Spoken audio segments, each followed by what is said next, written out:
Hey guys, Lord Naren White here, the Holy Ghost, the one true God. Back with you with the next video in my series reading White Fang by Jack London. Without further ado, returning to White Fang as read by Lord Naren White. Like had been replaced by love, and love was the plummet dropped down into the deeps of him where like had never gone. And responsive out of his deeps had come the new thing, love, that which when given unto him did he return. This was a God indeed, a love God, a warm and radiant God in whose light White Fang's nature expanded as a flower expands under the sun. But White Fang was not demonstrative. He was too old, too firmly molded, to become adept at expressing himself in new ways. He was too self-possessed, too strongly poised in his own isolation. Too long had he cultivated reticence, aloofness, and moroseness. He had never barked in his life, and he could not now learn to bark a welcome when his God approached. He was never in the way, never extravagant nor foolish in the expression of his love. He never ran to meet his God. He waited at a distance, but he always waited, was always there. His love partook of the nature of worship, dumb, inarticulate, a silent adoration. Only by the steady regard of his eyes did he express his love, and by the unceasing following with his eyes of his God's every movement.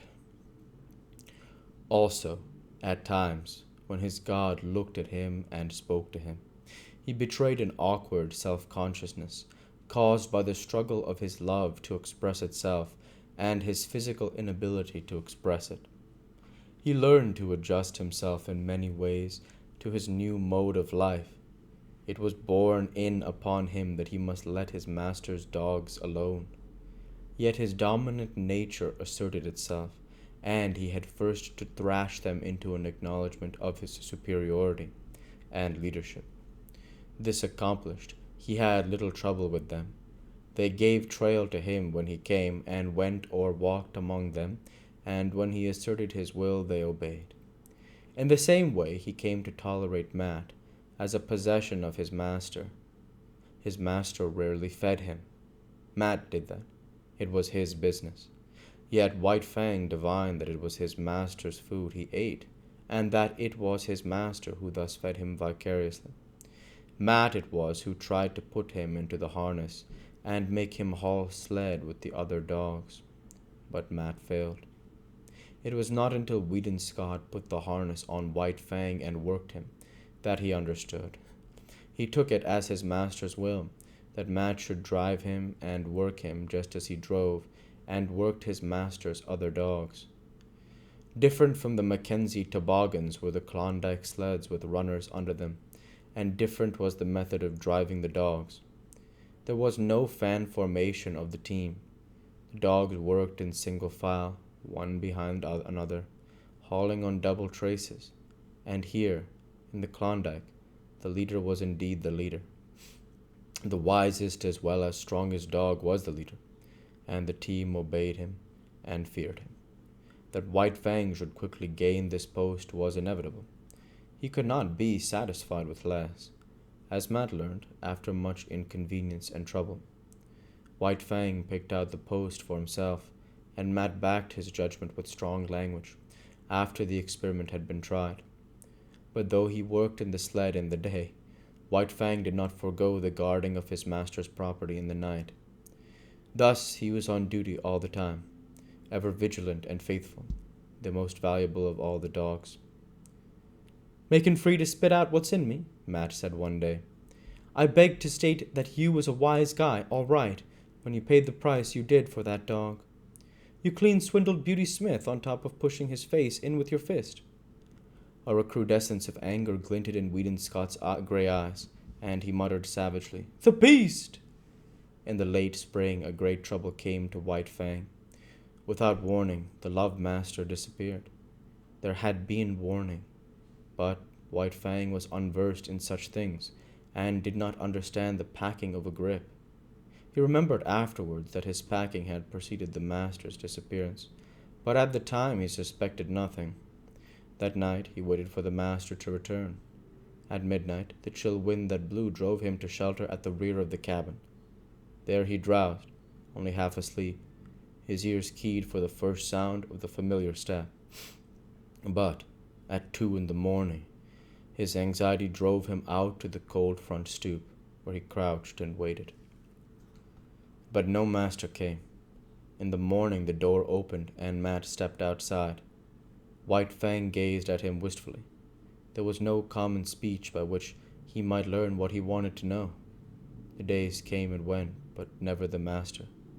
White Fang, who had never known sickness in his life, became sick. He became very sick, so sick that Matt was finally compelled to bring him inside the cabin. Also, in writing to his employer, Matt devoted a postscript to White Fang. Whedon Scott, reading the letter down in Circle City, came upon the following. "That damn won't work, won't eat, ain't got no spunk left. All the dogs is licking him. Wants to know what has become of you, and I don't know how to tell him. Maybe he is going to die." It was as Matt had said. White Fang had ceased eating, lost heart, and allowed every dog of the team to thrash him. In the cabin he lay on the floor near the stove, without interest in food, in Matt nor in life. Matt might talk gently to him or swear at him. It was all the same. He never did more than turn his dull eyes upon the man, then drop his head back to its customary position on his forepaws. And then, one night, Matt, reading to himself with moving lips and mumbled sounds, was startled by a low whine from White Fang. He had got upon his feet, his ears cocked towards the door, and he was listening intently. A moment later, Matt heard a footstep, and the door was opened, and Whedon Scott stepped in. The two men shook hands. Then Scott looked around the room. "Where's the wolf?" he asked. Then he discovered him, standing where he had been lying. Near to the stove, he had not rushed forward after the manner of other dogs. He stood watching and waiting. "Holy smoke!" Matt exclaimed. "Look at him wag his tail." Whedon Scott strode half across the room toward him, at the same time calling him. White Fang came to him, not with a great bound, yet quickly. He was awakened from self-consciousness, but as he drew near, his eyes took on a strange expression. Something, an incommunicable vastness of feeling, rose up into his eyes as a light and shone forth. "He never really looked at me that way all the time you was gone," Matt commented. Whedon Scott did not hear. He was squatting down on his heels, face to face with White Fang and petting him, rubbing at the roots of the ears, making long caressing strokes down the neck to the shoulders, tapping the spine gently with the balls of his fingers. And White Fang was growling responsively, the crooning note of the growl more pronounced than ever. But that was not all. What if his joy, the great love in him, ever surging and struggling to express itself, succeeded in finding a new mode of expression? He suddenly thrust his head forward and nudged his way in between the master's arm and body, and here, confined hidden from the view, except all his ears, no longer growling, he continued to nudge and snuggle. The two men looked at each other. Scott's eyes were shining. "Gosh," said Matt in an awe-stricken voice. A moment later, when he had recovered himself, he said, "I always insisted that Wolf was a dog. Look at him." With the return of the love master, White Fang's recovery was rapid. 2 nights and a day he spent in the cabin. Then he sallied forth.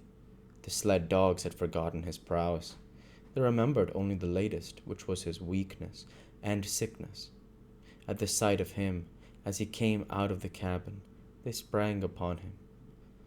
"Talk about your roughhouses," Matt murmured gleefully, standing in the doorway and looking on. "Give him hell, you wolf, give him hell, and then some." White Fang did not need the encouragement. The return of the love master was enough. Life was flowing through him again. splendid and indomitable. He fought from sheer joy, finding in it an expression of much that he felt and that otherwise was without speech. There could be but one end. The team dispersed in ignominious defeat, and it was not until after dark that the dogs came sneaking back, one by meekness and humility, signifying their fealty to White Fang. Having learned to snuggle, White Fang was guilty of it often. It was the final word. He could not go beyond it. The one thing of which he had always been particularly jealous was his head. He had always disliked to have it touched. It was the wild in him, the fear of the hunt and of the trap, that had given rise to the panicky impulses to avoid contacts. And we'll go ahead and stop there for this week. As usual, I want to say thank you for watching, and I hope you enjoyed. Please like, comment, and subscribe, as it greatly helps the channel. Light be with you all. Take care, and thanks again.